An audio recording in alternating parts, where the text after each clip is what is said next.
Ito na yung part 2 ng vlog ko sa Genesis. Siyempre, Old Testament yan. Ito ang sabi. And God blessed them. And God said to them, be fruitful and multiply, and fill the earth, and subdue it, and have dominion over the fish of the sea, and over the birds of the heavens, and over every living thing that moves on the earth. Yun ang sabi kay Adam and Eve. Yun yung huli kong vlog yung male and female created by God. Walang bakla, walang tomboy. Tuloy natin. And God said, behold, I have given you every plant yielding seed. Ayan, ang maliwanag. That is on the face of all the earth. And every tree with seed in its fruit. You shall have them for food. Yan ang maliwanag sinabi, Plant and fruits. And to every beast of the earth, and to every bird of the heavens, and to everything that creeps on the earth, everything that has the breath of life, I have given every green plant for food. Maliwanag Green plant for food. And it was so. And God saw everything that He had made, and behold, it was very good. And there was evening, and there was morning, the sixth day. Yun, sixth day, tandaan nyo.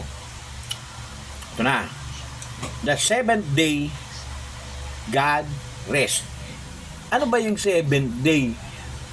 Di ba Sunday yun? Ngayon.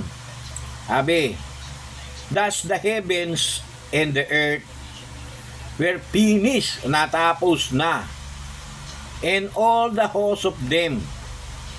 And on the seventh day, God finished His work that He had, lipat natin yung page, that He had done.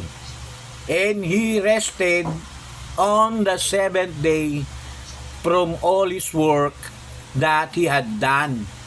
Nagpahinga. Sabihin, kailangan din magpahinga ng tao. Siyempre, mapapagod din. So, God blessed the seventh day and made it holy. Yan seventh day, holy day. Because on it, God rested from all His work that He had done in creation. Maliwanag yan Ito naman. The creation of man and woman. These are the generations of the heavens and the earth when they were created in the day that the Lord God made the earth and the heavens. Yan. When no bush of the field was yet in the land, and no small plant on the field had yet to sprang up, for the Lord God had not caused it to rain on the land, and there was no man to work the ground. And a mist was going up from the land, and was watering the whole face of the ground. Then the Lord God formed the man of dust from the ground, and breathed into his nostrils the breath of life, and the man became a living creature. Ayan. Ngayon, dapat maniwala talaga tayo, no? Hindi lang kayo, pati siyempre ako, na si Lord talaga yung nag-ano sa atin, nag-create, di ba? So, tuloy. And the Lord God planted a garden in Eden. Alam na natin yung storya na yan, di ba? In the east, and there he put the man whom he had formed. And out of the ground the Lord God made to spring up every tree that is pleasant to the sight and good for food. The tree of life was in the midst of the garden, and the tree of the knowledge of good and evil.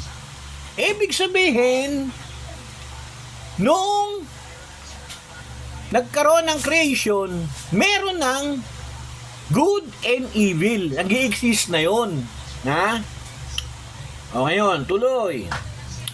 A river flowed out of Eden to water the garden. And there it divided and became 4 rivers. The name of the first is the Pishon. It is the one that flowed around the whole land of Havilah, where there is gold. Hoy, meron palang ginto doon. And the gold of that land is good. Bdellium and onyx stone are there. The name of the second river is the Gihon. It is the one that flowed around the whole land of Cush. And the name of the third river is the Tigris, which flows cast of Assyria. Ayan, meron na parang Assyria nun. And the fourth river is the Euphrates. Ayan, isabihin, meron ng pangalan noon ng mga river at saka ng mga land. Di ba? The Lord God took the man and put him in the Garden of Eden to work it and keep it. And the Lord God commanded the man, saying, You may surely eat of every tree of the garden. You may surely eat of every tree of the garden. Malabo na talaga mata ko. But of the tree of the knowledge of good and evil, you shall not eat. Na sinabi wag daw kakainin yung prutas na yon para wag malaman yung good and evil. Yan For in the day that you eat of it, you shall surely die. Ibig sabihin, pag nalaman mo na ang good and evil, dahil kinain mo yung pinagbabawal na prutas, magkakaroon ka na ng kamatayan. Diba? Anong nangyari? E di tayo, siyempre, mga anak ni Adan at Eva, may hangganan. Siyempre, pumapanaw din kagaya nila. Kasi alam na natin ang mabuti at masama. Okay, dyan po muna natin ihihinto ang topic na to. At to be continued. Okay, bye-bye.